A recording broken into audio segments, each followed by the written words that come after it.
और आगे बढ़ते हुए बात अब महात्मा गांधी और सरदार पटेल की। महात्मा गांधी और सरदार पटेल की जन्मभूमि गुजरात में कांग्रेस का 84वां अधिवेशन चल रहा है, जहां पार्टी को मजबूत बनाने के लिए एक नया खाका तैयार किया जा रहा है। यहां पर आपको ये बता दें कि कांग्रेस अब सरदार पटेल की राह पर चलने की तैयारी में है।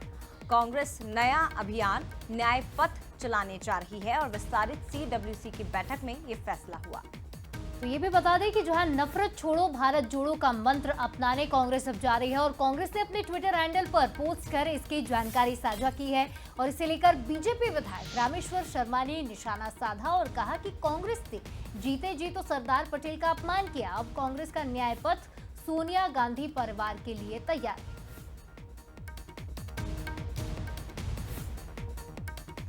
तो बता दें आपको कि कांग्रेस का महाअधिवेशन इस वक्त चल रहा है गुजरात में। अहमदाबाद में साबरमती आश्रम भी राहुल गांधी, सोनिया गांधी और कांग्रेस के तमाम लीडर्स पहुंचे, लेकिन इस महाधिवेशन की टाइमिंग पर और उसके गुजरात में होने पर भी कई तरह के सवाल खड़े हो रहे हैं। अब न्याय पथ अभियान जिसे छेड़ने की बात कांग्रेस कर रही है, आखिर वो अभियान क्या है, ये भी जरा जल्दी से आप समझ लीजिए। किसानों के अधिकारों के लिए कांग्रेस संघर्ष करेगी। नफरत छोड़ो भारत जोड़ो की एक डगर जिसे अपनाया जाएगा। तो मौलिक अधिकारों, मजदूरों और कामगारों के अधिकारों की लड़ाई भी अब कांग्रेस लड़ेगी और साथ ही सांप्रदायिकता उन्माद को रोकने के लिए संघर्ष भी अब कांग्रेस करने जा रही है। तो ये चार वो बड़ी बातें हैं न्याय पथ की जो आपके लिए जानना जरूरी है कि न्याय पथ अभियान है क्या और सरदार पटेल की राह पर कांग्रेस किस तरह से आगे बढ़ने की तैयारी में है। कांग्रेस को और ज्यादा मजबूती देने की तैयारी है और इसी के लिए अब 2 दिवसीय अधिवेशन किया जा रहा है, जिसमें नया फॉर्मूला अपनाने की तैयारी में अब कांग्रेस नजर आ रही है।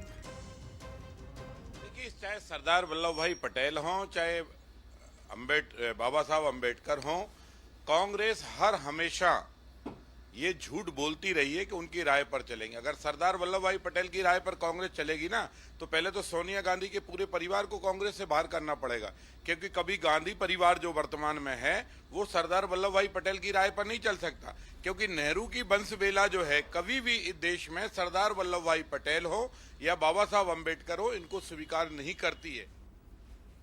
और चलिए, हमारे साथ इस पर और ज्यादा चर्चा करने के लिए 2 राजनीतिक मेहमान जुड़ गए हैं। डॉक्टर हितेश वाजपेयी जी, बीजेपी प्रवक्ता, पूर्व अध्यक्ष नागरिक आपूर्ति निगम के, हमारे साथ जुड़े हैं, और कांग्रेस प्रवक्ता अवनीश बुंदेला जी हमारे साथ जुड़ गए। दोनों का बहुत स्वागत।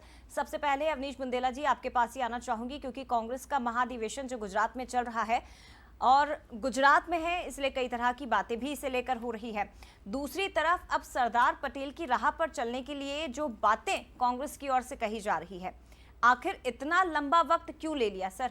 बहुत लंबा समय नहीं लगता है आपको हो गया है, अब सरदार पटेल की याद आई? देखिए, सरदार पटेल को हम कभी भूले कभी नहीं थे। सरदार पटेल तो वो व्यक्ति हैं जो हमारी सरकार में, जो पहली सरकार इस देश की बनी उसमें गृह मंत्री थे और जिन्होंने देश के निर्माण में नेहरू जी के साथ पूरी सरकार ने मिलके, सरदार पटेल ने मिलके कंधे से कंधा मिला के काम किया, जिससे आज देश यहाँ तक पहुंच पाया। और जहां तक सरदार पटेल की बात है तो मैं आपको बता दूं, मध्य प्रदेश की बात कर लें, वो पूरे देश में आप देख लें, जहां भी विधानसभा भवन या मंत्रालय बने तो उनके नाम वल्लभ भवन के नाम से दिए गए, सरदार वल्लभ भाई पटेल के नाम से। और भारतीय जनता पार्टी को पहले ये जवाब देना चाहिए कि जिन सरदार पटेल के नाम पर जो स्टेडियम था अहमदाबाद में, आपने उसका नाम बदल के नरेंद्र मोदी स्टेडियम क्यों कर दिया? सोचिए, नरेंद्र मोदी के जीवित रहते आपने उनके नाम पे जो स्टेडियम बनाया है, ऐसा कभी देखा आपने? तो साफ साबित होता है कि सरदार पटेल का क्या सम्मान करते हैं, कितने। और ये सरदार पटेल जी वही हैं जिन्होंने आरएसएस को आतंकवादी संगठन बताकर, मानकर इस पर रोक लगाई थी।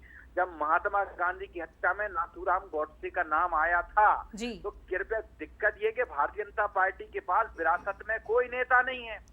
तो वो सरदार पटेल जी को या कई सारे नेताओं को कांग्रेस से छीनने का प्रयास करते हैं और कहीं ना कहीं मनगढ़ंत बातें या रूमर फैलाकर ये इस तरह का एक नैरेटिव सेट करने की बात करते हैं कि कांग्रेस ने इनको सम्मान नहीं दिया, उनको सम्मान नहीं दिया। अरे भैया, सरदार पटेल जी हमारी धरोहर है, हमारी विरासत है।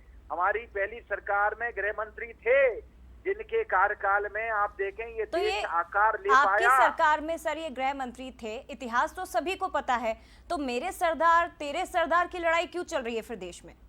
ये तो भारतीय जनता पार्टी बताए। हम तो साफ इनसे पूछना चाहते हैं कि भाई, सरदार वल्लभ भाई पटेल कांग्रेस के नेता थे और ये जी। जो सरदार पटेल के नाम पर राजनीति करते हैं और झूठी बातें फैलाते हैं, ये तो जवाब इनको देना चाहिए ना कि मेरे या ठीक है तेरे भाई अवनीश जी, हम एक तो रिएक्शन ले लेते हैं। बीजेपी से डॉक्टर हितेश वाजपेयी हमारे साथ जुड़े हुए हैं। हितेश जी, गंभीर आरोप लगाए जा रहे हैं कांग्रेस की ओर से। कहा जा रहा है कि गंभीर आरोप सरदार पटेल ने भी आरएसएस को लेकर लगाए थे और कई सवाल खड़े कर रही है। और एक सवाल ये भी उठता है कि कांग्रेस तो अपने ही नेता को तवज्जो दे रही है ना, उन्हीं के नेता माने जाते थे, कांग्रेस के ही थे सरदार वल्लभ भाई पटेल। ऐसे में बीजेपी को क्यों तकलीफ हो रही है? बीजेपी की ओर से क्यों कमेंट्स आ रहे हैं? ये हमें कोई तकलीफ नहीं है, पहली चीज। दूसरी चीज देखिए, सरदार वल्लभ भाई पटेल देश के नेता थे और उस कांग्रेस के नेता थे जो कि नेहरू गांधी परिवार ने जो हाईजैक कर लिया था। 3 बार विभाजन हुए आजादी के बाद, तो वो जो 67 के पहले के नेता थे, जबकि कांग्रेस एक यूनाइटेड लोकतांत्रिक दल होती थी। 67 के बाद तो वो परिवार की पार्टी होकर रह गई और यही कारण है कि नेहरू जी ने तो नेताओं को, कद्दावर कांग्रेस के नेताओं को घर बैठा दिया था। उनमें से एक थे सरदार वल्लभ भाई पटेल। आप कभी उनके पत्र पढ़िए, उसमें उन्होंने सब कुछ लिखा है इस बात को।